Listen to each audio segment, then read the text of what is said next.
What's going on, guys? Welcome in to another edition of the Husker Gutter Call-In Show. Live here. We are here today. Let's go ahead. Go Big Red. We got somebody hopping in here already.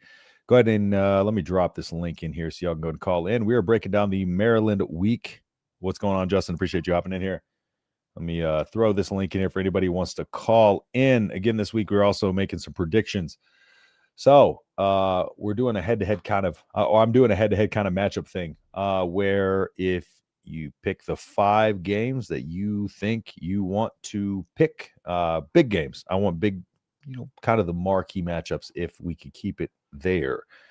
And we're going to go with predictions and score predictions and throw $50 to whoever can beat myself, which shouldn't be hard, according to my betting history and my ability to pick games. So might be an easy $50 for whoever can do that. But of course, we are locking in on Maryland this week. Brian, I'm not sure if he's going to be hitting the show today. He was stuck in traffic somewhere, so not sure if he's going to be coming late, whatever. We'll that remains to be seen. But breaking down Maryland a little bit, and for those of you that didn't get to see Tuesday's show, a little bit of just a quick recap. I'm sure you saw plenty of breakdowns this week, but my overall thoughts on this Maryland game. Maryland is a team that, and I said this Tuesday, and I said this on the Generation Red show, but we match up well against in very in a lot of different ways. The other day, if you're in Flag, are you getting drilled with rain right now? Because I'm pretty sure Flagstaff is getting smoked with rain right now. So check in on that if you can. You got internet, so that's a good sign. But yeah, what Nebraska does well, Maryland doesn't do well, and vice versa. So Nebraska's secondary matchup is going to be a key in this game. Nebraska's wide receivers creating separation. I talked about that a little bit.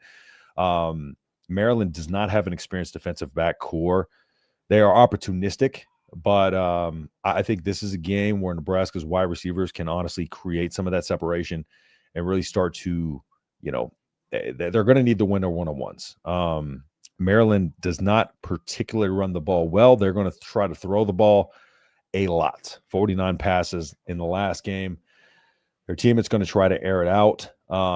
So very one-dimensional. I just think all of the things play into Nebraska's favor. I just think Nebraska is more talented across the board overall. The 6.5 point spread, albeit I think it's very what's the word I'm looking for? I think it's modest at best. My score prediction was 38-17. So I do think Nebraska should be able to make a statement here, and this should get them into the top 25, all things considered. Cincinnati, of course. We saw that, and I thought this would be the case. Cincinnati, of course, has a better win, a worse loss, but a better win in recency, and Cincinnati's been playing good football as of late. So Cincinnati's nearly climbing the rankings. Nebraska might be in after a win this week. We will see how how the game plays out and the eye test and all that. But Cincinnati's kind of winning on that eye test part of things. A lot of from what I've been seeing, a lot of people saying is, they feel like Cincinnati's improved more than Nebraska has, and very much by design. Cincinnati came in week 1, and I talked about how they had a brand new wide receiver core that was probably going to take some time to gel. So Cincinnati's a very good team. Michigan also, again, I think looking back at Michigan, we had Michael Rose-Ivy come on the channel, and he had alluded to this as well.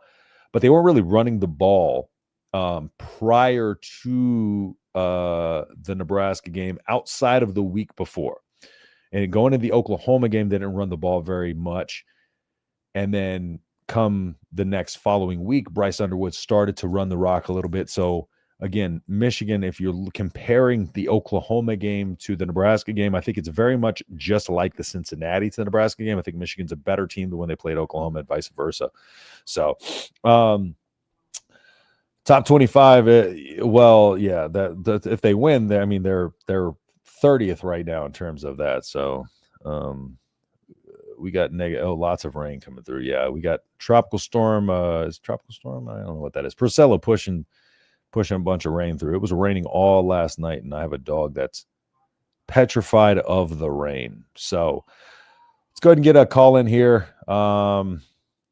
this show is reliant on y'all's calls. So I'm trying not to repeat a Tuesday live show. So y'all go ahead and give us a call in here, and we're going to run through everything. Let me go ahead and I'm just going to kind of run through some of the games we got coming up on this weekend. Also, I did want to bring up a story here.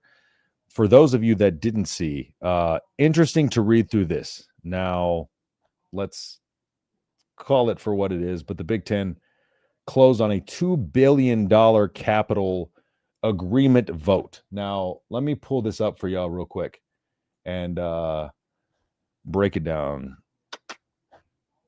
Just let me pull it up here for y'all. All right.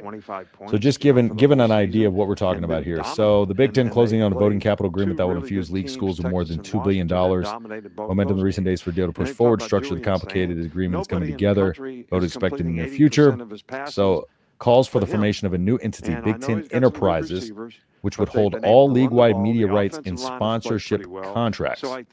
So this basically would give them ownership of all of the deals that they're making, control of all those shares of ownership in the Big Ten Enterprises would fall to the league's 18 schools, the conference office and capital group and investment fund that's tied to the University of California pension system. Yahoo Sports first reported the involvement of the UC investment fund. The pension fund is not a private equity firm, and the UC fund evaluation proved to be higher than other competing bids. Have been attracted to Big Ten schools, according to sources. Source familiar with the deal said there's been more momentum in recent days. The league is working with leadership to make a final decision. So that's something to keep an eye on there.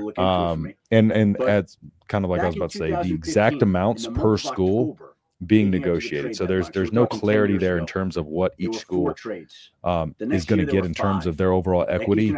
But of course, they're going to small gap, quote unquote small gap. We'll see what that turns out to be, considering bigger brands of course are going to call for more. But it is interesting to see that down here in the bottom, the deal is not without its detractors, with both Michigan and Ohio State, the league's two wealthiest athletic programs, expressing skepticism initially per sources. Each school has been hit with significant lobbying, not just from the league office, but also other conference and members to come to an agreement, which leads me to believe that it would probably be a smaller percentage than they necessarily want, based on what they currently make the conference, if that makes sense. So that is something to keep an eye on. It says Cantwell followed up Friday, sending a letter to each Big Ten president warning that any deal involving private equity could invite review, including impacting the school's taxes and status. So each school is at least aware of what's going on with this. And, now we'll wait and see what kind of happens with the vote on this. But I thought that was interesting to bring up here. So let me go ahead and pull that down. My dog hates the rain but loves the lake. Damn Labradors. It's crazy. I got a German Shepherd who is afraid of, he doesn't like the water. He's an Arizona dog. He's like the water, and I took him to an Airbnb, and he was afraid of the steps. There was 3 steps onto this porch, and he was afraid to come up the steps. We crossed this little patch, this little creek of water, and he was not ready to come through. I actually pulled his I have a German Shepherd that's afraid of water and stairs. Let's just put it that way. It's going to be a game that Nebraska wins by wearing Maryland out. Maryland's depth will hurt them. I agree. I think their one-dimensionality will hurt them. I just don't think they have the athletes either to go with Nebraska. Maryland has been a good story, but if you look at their competition so far this season, it leaves a lot to be desired. They did play well against Wisconsin, and they did play well against Washington, but naturally they blew that game, and Washington just stayed the course. Again, they didn't really make them do too much, but that showed what that Washington game kind of exposed was a little bit of what Maryland lacks in terms of their ability to make adjustments. And I think that's where Nebraska kind of, before Nebraska, that was one of their big weaknesses. What are the halftime adjustments? What are we going to make? And it seemed like Maryland struggled with that against Washington, because Washington was the team that made the halftime adjustments. They just stuck true to what they were doing, and they thought Maryland would eventually wear down and break down, and they did. And Maryland ended up blowing that game. So 24-20 was the final after Maryland got out to a 20-0 lead. So it's one of those games that even if Maryland comes out and maybe strikes early, this is one of those games that Nebraska just needs to stay true to the course. But I don't feel it'll go that way. I think this is a game that Nebraska really will. I think Maryland might come out, maybe score in that first drive or something like that. But kind of last week I was talking about the game script of how I thought it was going to go, and I think they may come out, maybe score 1 or 2 touchdowns early in the first half, but I think Nebraska's going to make the better second half adjustments, hold them to 3. That's where I get my 38-17 prediction. So I think I think everyone would outvote OBIU and Michigan. OBIU. I don't know what that means. Sorry. Oh, OSU. Gotcha. Yeah, I agree. I agree. German Shepherd and Labs are the only dogs I will have. I'll let my Shepherd go in June. Oh man, yeah.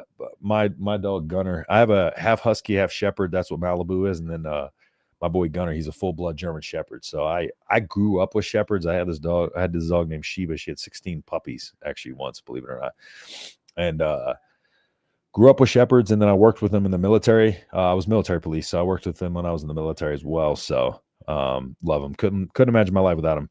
Am I the only one that hears another video? Is there another video playing in the background? I don't think I have anything else up, honestly.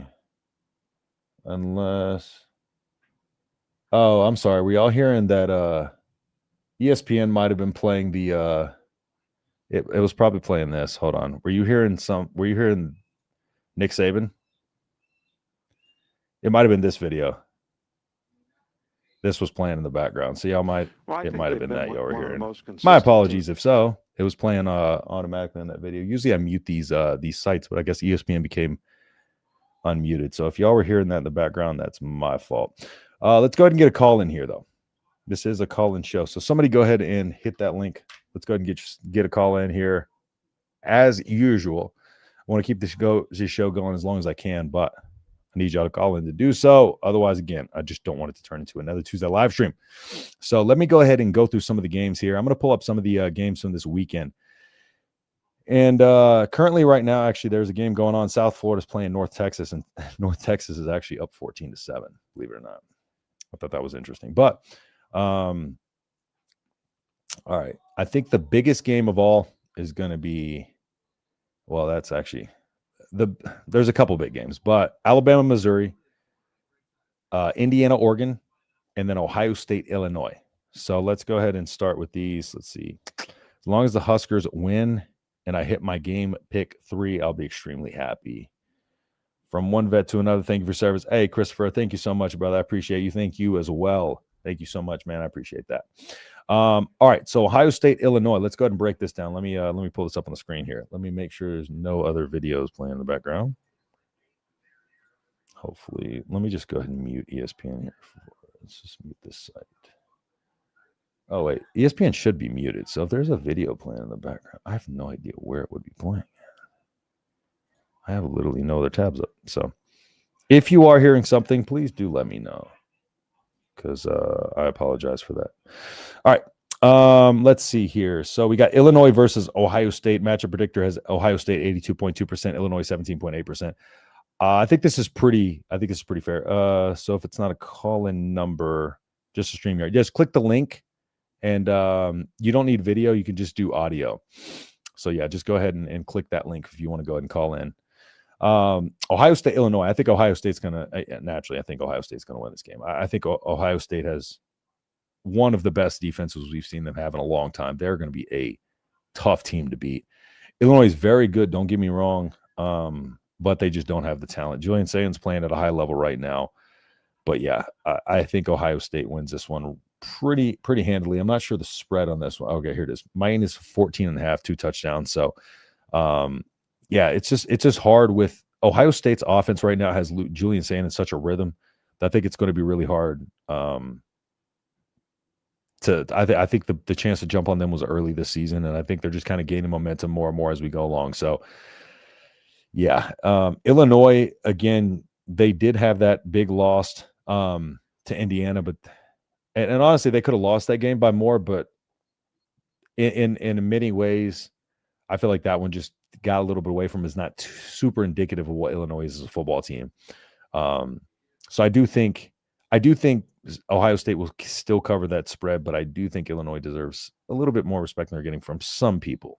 Now, I know Indiana fans feel a certain way they feel about Illinois fans. So Indiana fans, I understand that y'all are a little biased in that regard. So Jackson Johnson, what's going on, man? Appreciate you hopping in here, sir. Go ahead and click that link if you want to hop in here as well and get some predictions going.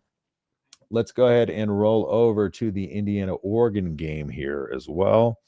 So these are two of the games that we're going to be predicting. Oregon, 67.8%, 32% for Indiana, and the Vegas has this as -7.5. Indiana to me is I don't know what Indiana is as a team right now. Honestly, I don't really know. Like, I know Indiana's good, but how good are they? Are they good enough to hang within a touchdown on Oregon? I do not know. I think so. I do not. Actually, Jackson's calling in. Well, let's go ahead and get his take on this. Mr. Jackson Johnson, what's going on, my friend? It's going pretty good, Justin. How you doing tonight, good buddy? Doing fantastic, man. I appreciate you hopping in here, sir. Oh man, that Indiana-Oregon matchup, that's gonna be fun. How you feel about it? I think Oregon wins this one. Yeah, but if it's closer than the experts have it, it would not surprise me. I have such a hard time figuring out Indiana right now. I feel like maybe it's just because I was lower on them coming into this season than most, but I don't know. I could be wrong, but I think Oregon's going to win by multiple scores. Oh, I've got Oregon winning 35-24 in this one. Okay, so you're kind of with me on that. Yeah.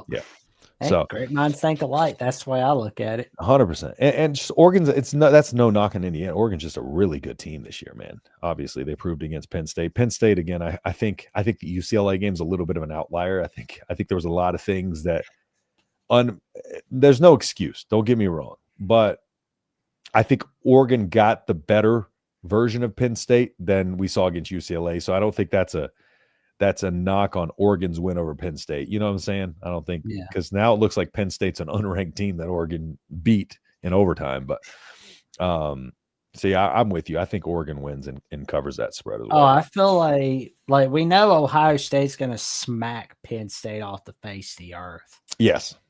But Indiana, I think Indiana can win this one against Penn State. We got another Big Ten compatriot here. What's going on, Alibaba? What's going on, brother? I appreciate you hopping in here, sir.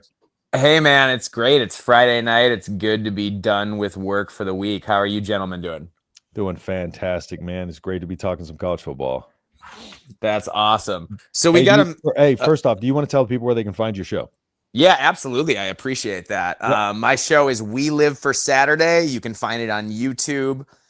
So please, We Live for Saturday. We cover all 18 Big Ten teams, not just the helmet schools. So we go in depth on everybody every week. We do a preview and a review episode. And you can find us on Twitter as well at We Live for Saturday. And I am on Twitter as Alibaba26. Yep. So y'all go find him over there. Go find their stuff and go check out their channel. Leave them a like. Give them some love. So what's going on? You got to follow from me, good buddy. I appreciate that, sir. I'll hit you back for sure. I am excited about this as a quarterback matchup. I mean, Dylan Raiola obviously is playing, has taken the next step and is playing at a really high level. And, he has a little better receivers maybe to throw it to this year, or at least they're playing better this year. Mm-hmm. It seems like for Nebraska. And then Malik Washington is kind of like, if it weren't for Bryce Underwood, he'd kind of be the story of the Big Ten as far as a true freshman coming in and immediately being a massive upgrade over what Maryland had last year. 100% agreed. Do you feel like their offense is a little too one-dimensional? What's your take on that? Well, yeah. I mean, absolutely. Yeah. It's absolutely one-dimensional. They can't run the ball. I will say they stop the run decently well. Mm-hmm. Yeah, they do. They do a very good job of that. Nebraska can't run the ball very well. Well, and Nebraska hasn't run the ball. So we have two teams that are, or at least to this point, have been a little one-dimensional. Correct. Yeah. The one thing I think alludes to Nebraska having the advantage is particularly the defensive backfields and the linebacker core. Yeah. I mean, here's the thing. The thing about Maryland we always talk about is I think Mike Loxley's done a really good job, but Maryland only has NIL for basketball. True. And their best players walk out the door just about every year. Now, hopefully with revenue sharing, that's going to get better and they'll be able to hold on to like a Malik Washington. But in the past, their best linebacker plays for Michigan. He's Jayshon Barham, and all that kind of stuff. So I like Maryland, and, coming from the DMV, the one thing they always have is speed. They're always fast. But I just don't think they're, I think allude to one of your other callers said, or one of your other people said, I don't think they're that deep. Right. Yeah. And it's like, I think, they could maybe hold up against Nebraska for like a half. Yeah. The way they did. I think it hurts them a lot psychologically to have dropped that Washington game because they so thoroughly outplayed Washington. I agree. For 3 quarters. And then to just give it all up. Like I've been there when you give up a big lead like that and there's a hangover that can like permeate your whole season. The way they gave it up too, it wasn't like Maryland went out there and started forcing a bunch of turnovers. It was just like a methodical, demoralizing way to come back and lose that game. Yeah, no, it's like Damon Williams and the boys were like, okay, guys, now it's time to rally, and then it was they just drove down the field. Yep. And there were some explosive plays, but it was mostly just a decent chunk after another. Yep. And yeah, that hurts. That hurts a lot. And I just, I think revenue sharing is going to be really good for the Purdues and Marylands of the world that are kind of basketball schools that don't have as much money for NIL. It'll be, they maybe be able to be a little more competitive now that they can keep guys a little more, but that's just not where we're at yet. This is a big game for both teams, though. I mean, like, I think 100%. Nebraska wins this game. Yeah, I think Nebraska wins this game. And if Nebraska wins this game, they're situated pretty well. But, Maryland, they've got a tough schedule going forward, too. So if they don't win, I'm not sure. Obviously, I don't know what happens to their season. Is it another Mike Locksley turns into a pumpkin every October kind of thing? Yeah. They're going to get tired of that. You know what the Mike Locksley era at Maryland feels like? It feels like Kevin Sumlin when he was at Texas A&M. Great starts to the season, disastrous ends to the season. Yeah. Yeah. Is it his fault, though? Get hyped up after the bowl win. That is a good point. Is it his fault? Because at the end of the day, when you're at a school that no matter kind of what you bring in is a revolving door, but at the same time too, I mean, you look at a team like in Indiana, but Indiana's a coach like that doesn't come along very often. And Indiana also not only is Kurt Signetti like an unbelievable talent evaluator, like an unbelievable, remember when Nick Saban first got the job at Alabama, Kurt Signetti was his recruiting coordinator. Yeah, and Signetti knew exactly which players to bring to make Indiana successful. That dude just knows the game of football. Well, and Indiana also just invested in their program a bunch, whereas Maryland lost their basketball coach because he didn't think that or Maryland has a open fight going between the football and the basketball coach for funds, which is not a good look. I mean, it's a problem. And the fact that anyone is still that much of a basketball school at this point is crazy. Yeah. Maryland, albeit I think they are a live dog. Kind of like you alluded to. Yeah, it's just I think it's just going to be a matter of Nebraska is just a little bit better across the board, more talented, a little bit more explosive as well.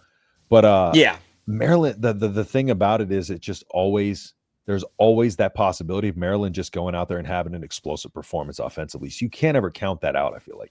Well, the thing is, Mike Locksley is those first scripted plays are gonna be good. Yes, they are. So if they execute, Maryland's always gonna score an early touchdown almost all the time. I'm almost banking on them scoring on their first couple drives.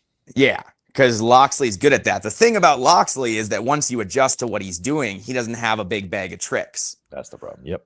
And he's in a weird way, he reminds me of when we had Glenn Mason back in the day, because Glenn Mason had this bizarre, these light, fast offensive linemen, and we'd run this like 3 pulling linemen, like unique zone scheme, and teams would be flustered for like 2 or 3 quarters. And then all of a sudden they just shut the door. Right. Yeah. And so I feel like that happens with Locksley, where he runs out of once you figure out his tricks, he can't just win straight up. Where it may work as at a school where he had more talent. Yeah, because I don't think it's necessarily his coaching chops. but his ability to make adjustments. You know, he's excellent at what he does in scheming, but when it comes to in-game adjustments, that's when his flaws really, really show.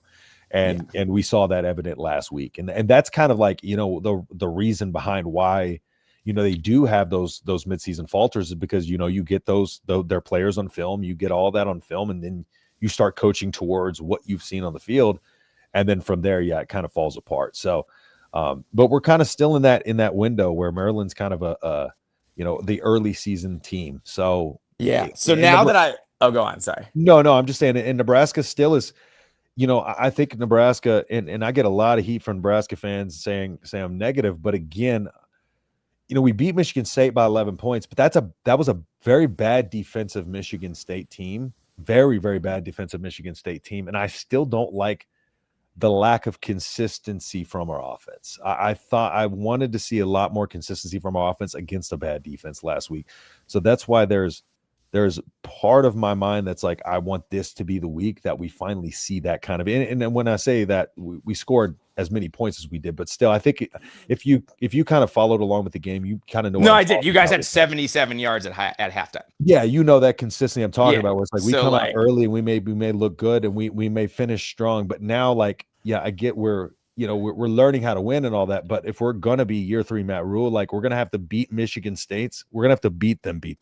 We can't be like, oh, we're learning how to win. No, we were learning how to win last year. This is the year we're turning the corner, you know? Right. So we've got I know obviously it's Maryland week, so I don't want to, you can tell me if this is way out of bounds, but we're on a collision course for a week from today, aren't we? 100% we are. Yeah. Are you? I'll be there. Oh, you're going to be out there. Oh yeah. I go to all the home games. I go to fun. all the home games and one road game a year generally. Yeah. So I'm going to need to get you on next week for sure. Oh yeah, dude, I'm down. It's funny. I think it's kind of in Nebraska's advantage that it's a Friday night game. Yep. Because like you don't get the full tailgate day, so the crowd is maybe a little later arriving and maybe like not quite as liquored up as early in the game. Yep. And the students, didn't have time to party all day because they had to go to class. Super underrated. And our students have been really good this year. They've been great. It's such an underrated place to play, though. That's one of the things I will mention that I don't think people realize how hard it is to play there. The bank's a gem. It is. And it's like, here's the thing I'll tell you about it. Because like you go to Ann Arbor, right? And you're like, oh man, it's 110,000 people. And then it's just not that loud. Yeah. Because it was made so long ago, the stadium, that it's just not designed for that. It's not like Oregon where it's like reverberating the sound around. Yeah, and the bank was built in 2009. So it's got really good modern acoustics. Yep. So like I think we punch above our weight sound-wise and compared to like how many people you have there versus how much sound you're actually producing. Yeah, and we got a pretty good hardcore crowd. We don't always sell out or anything, but the people who are there are really, really invested. And I'll tell you, man, there's a lot of consternation in the Gophers right now. Like, I'll tell you what, we better beat Purdue this week or people are going to be ready to riot going into Nebraska. Man, I think y'all be fine against Purdue, though, honestly. Oh, no. I think y'all be fine. I think it's a good game to have coming up to the Nebraska game to get some confidence for y'all.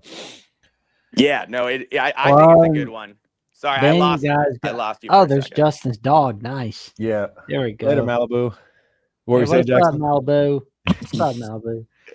But Minnesota coming to Kinnick Stadium 2 weeks from now. That'll be fun. I'm gonna be there. We got a Mr. Boneled hopping in here. What's going on, Boneled? Oh, not much. I just want to say something that I know that concerns me. Dylan still and I'm referring to our quarterback. Go Big Red, by the way.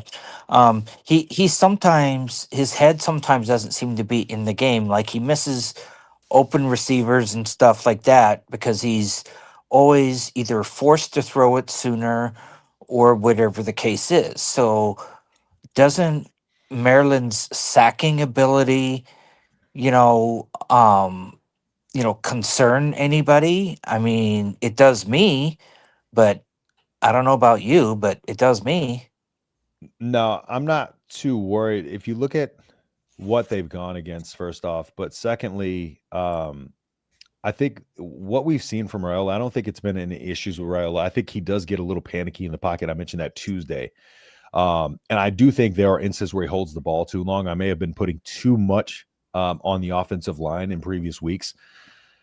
There's instances where he's holding the ball a little too long. But I think we started to see a little bit more. I think they're going to be getting the ball out of his hands quick. I think we started to see that late in the Michigan State game. And if they can carry that over into this week's game, our offensive line graded out really, really well overall last week because of what adjustments they made in the second half. So I think if they're able to come out and do a lot of what they did and just kind of get those quick hitters and really run that air raid the way they're supposed to, kind of just, get them defenders covering grass, I think they're going to get the ball out of his hands quickly. But also they're, if they can't, they're going to have to, if we can establish some kind of run game, and really kind of, or really kind of get those RPOs rolling, like the RPOs, I talked this on Tuesday. The reason why the RPO game is going to be very important is because it's going to make those edges actually have to defend out there. So they're not just going to be able to pin their ears back. So they're going to try to do what they can offensively to try to keep them at bay, but it is going to start with getting the run game going. We're going to have to establish some kind of run game to be able to do that, to hold their edges at bay, and so we can get the RPO going. But I'm not too concerned about it, but I do agree that there is a reason to be concerned. I just don't think I'm necessarily concerned about it this week. Well, see, my thing is he has the ability, like I think Holgerson said, I think at his press conference, one of them, he said that when Dylan misses like a wide open player, it's because his head isn't in the game. Okay. Yeah. Well, putting too much pressure on himself, in my opinion. Yeah. If you know that as the offensive coordinator, shouldn't you be helping him to keep his head in the game? I mean, that's the thing about it is it's one of those things that I feel like unless you're him and you understand, like he's dealing with a pressure that a lot, and I mentioned this Tuesday too, a lot of people don't like. His uncle's the O-line coach. His dad's a legend. Like it's year 3 Matt Rule, Dylan Raiola. Everybody's talking about like he's trying to be Patrick Mahomes. There's a lot of pressure on him. So I think like it's hard for Matt Rule to really like or Glenn Thomas, the quarterback coach, or Holgerson to really kind of tell him how to handle that. I think that's for up to him to learn, and I think that's just part of the process of him being a young quarterback at a big university. Is he's learning how to deal with that pressure. So I think maybe that's what he's alluding to. And I'm sure he's in his ear kind of giving him advice. But the thing about it is you can get all the advice in the world until your mind is like, okay, like I'm going to lock into this and like I'm just going to play loose and free. Because again, when he's holding the ball too long, he's thinking a little too much. And that's when he's putting pressure on himself. He's trying to do too much. Whereas when he flows with the game, we see him be successful. So I think they're 100% in his ear talking about that. But it's just a matter of experience and time. And as he goes and gets these reps, he's going to continue to get better and better. So yeah, I do hear your concern, but I do think it's something they're probably addressing, and he is getting better. I mean, he's made a night and day jump from last year to this year. So yeah. Well, I will say this though, and I think every game this year we've had at least one turnover that our defense has gotten for us, and that's because the other teams have thrown or whatever. And the thing is I think Maryland's going to have a few turnovers, that's what I think, so even though people may say, well, they're going to be ahead of us early. Well, keep in mind that they're going to have a couple turnovers, and that's going to sway the momentum, back in our favor. Because they're going to have to be able to throw it. And if they can't throw it, then they're going to have a hard time. And see, and I think one of the biggest advantages too is having a defensive mind like John Butler, who's been in Buffalo, who's been in Houston, been in the NFL, done that, got the T-shirt, scheming against a young freshman quarterback.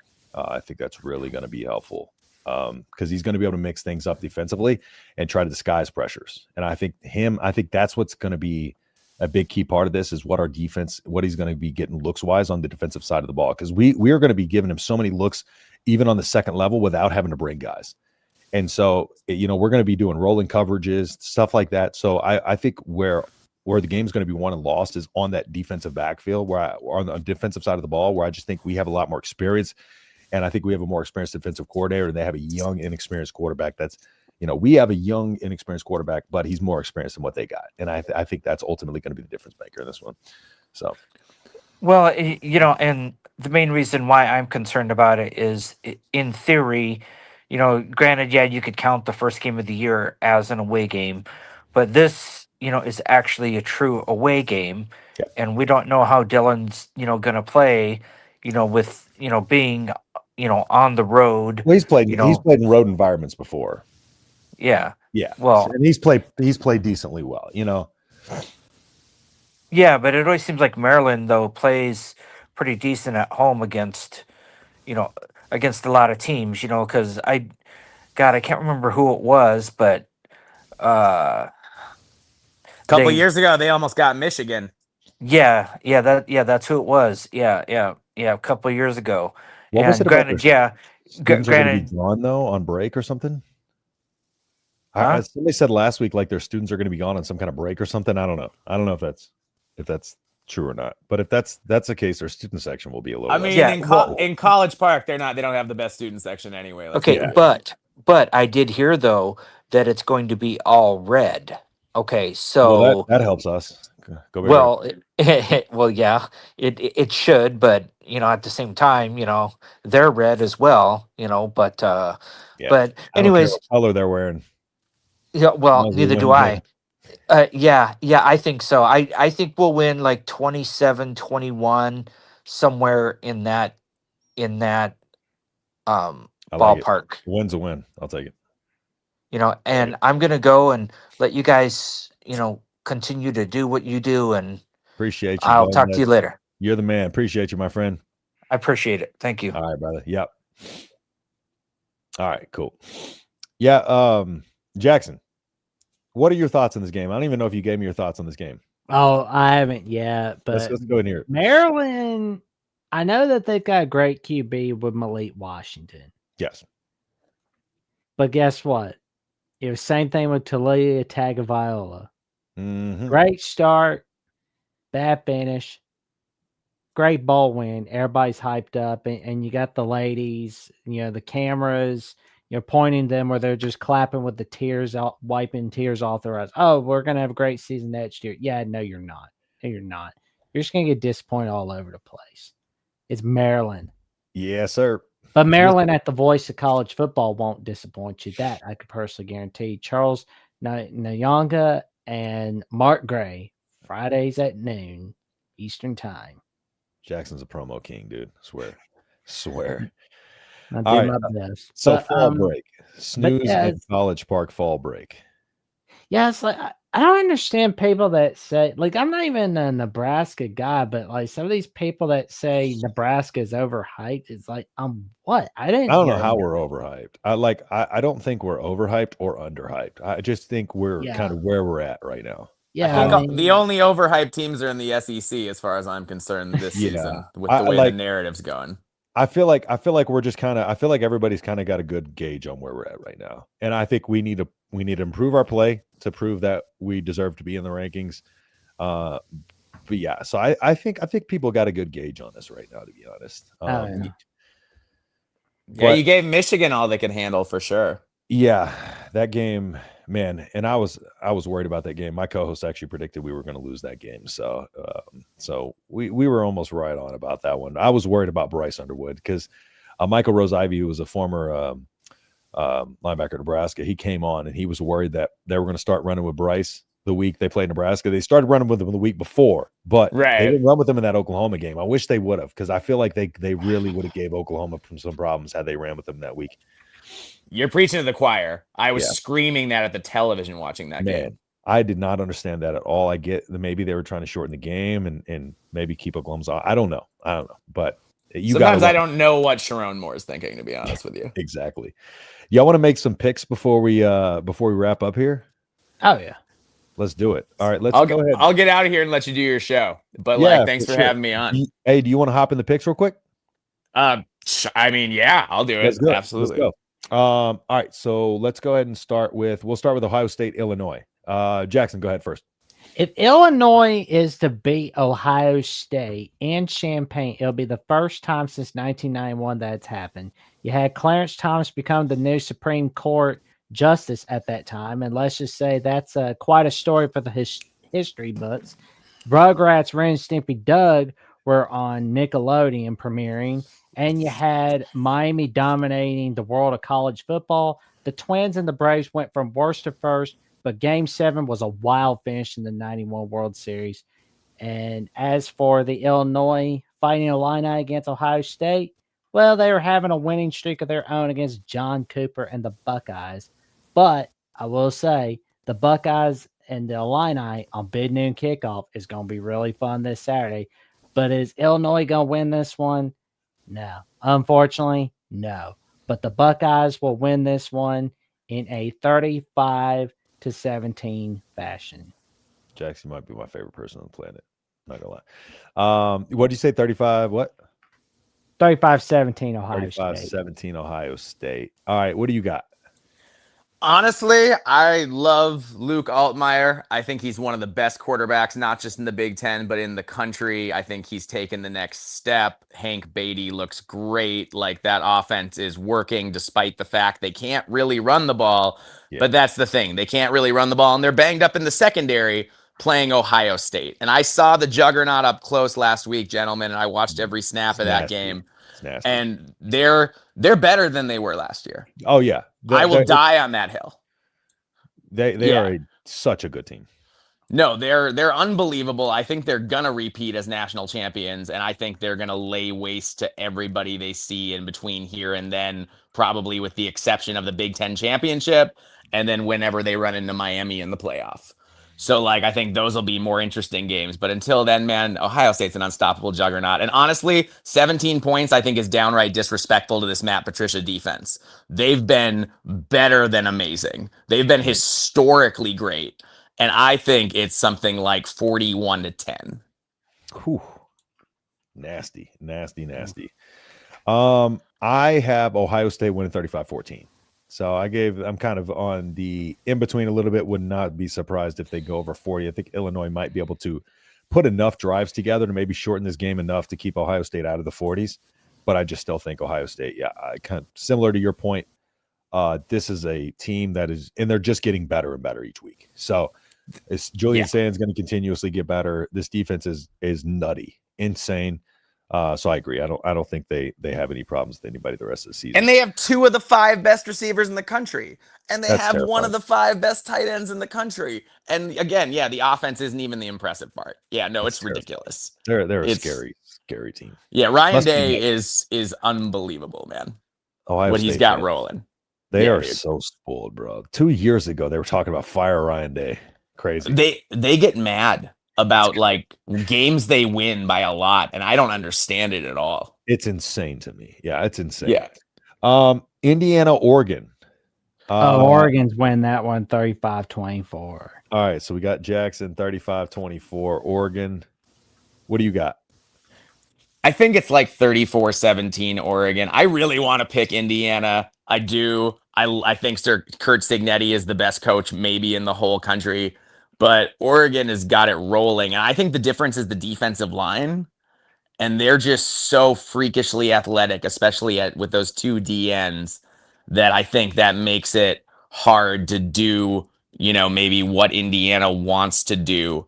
I like that Indiana has playmakers at all 3 levels on the defense, but I don't think they have enough for what Oregon's going to throw at them. So I think it's a good game for a while. I think it's a close first half. I think eventually Oregon's just got too much juice at too many positions. Well, I'll be heading off. Go ahead, Jackson. So I'll be heading off, and I will say, tell your friends, family, and the cashiers at Pubs about the magic that Justin and Brian bring all right here on Nebraska at the Voice of College Football. And Mike or yes, what's your name again? Mike. Yeah, Alibaba is what I go by. Tell your friends, family, and the cashiers at Publix about the magic that Alibaba is creating on Win for Saturday. Let's go. Thank you, sir. Hey, what was your prediction for the Nebraska? Last one. Nebraska is going to win this one 35-24 against the Maryland Terrapins. 35-24. All right. And all right, appreciate you, man. All right. And then this will be the last one, and then we'll let you rock as well. What you got for Nebraska? I think it's like 31-13 Cornhuskers. I think like the closer I get to the game, the worse I feel about, like, at first I was like, oh, it's going to be, like a 1-score game or a 2-score game. And I don't know. I don't think Maryland's can run for 4 quarters with you. I just think it's a good, I think it's styles make fights. I think it's a good matchup for Nebraska. I think that's what it boils down to. I just think we match up very well, strengths, weakness wise, outside of, Sans, we need a running game to, be able to go against their strength. But I do think just matchup styles make fight situations. It's going to be one of those big time, just good matchups for Nebraska. So for sure. But yeah, man, I'll let you go ahead and rock and roll, man. I appreciate you calling in. Thank you so much. And then, we'll be sure to bring you on for Minnesota week so we can, you can talk to people and get us all prepped up on the Minnesota side of things. Yeah, I'll be excited to do it. We'll talk offline. All right, brother. Take care, man. All right, later. All right, later. All right. Well, that will do it for us here. 91 was a good year. Yeah, it was. As a Lion fan, F Patricia, but damn, he's done a good job with that D.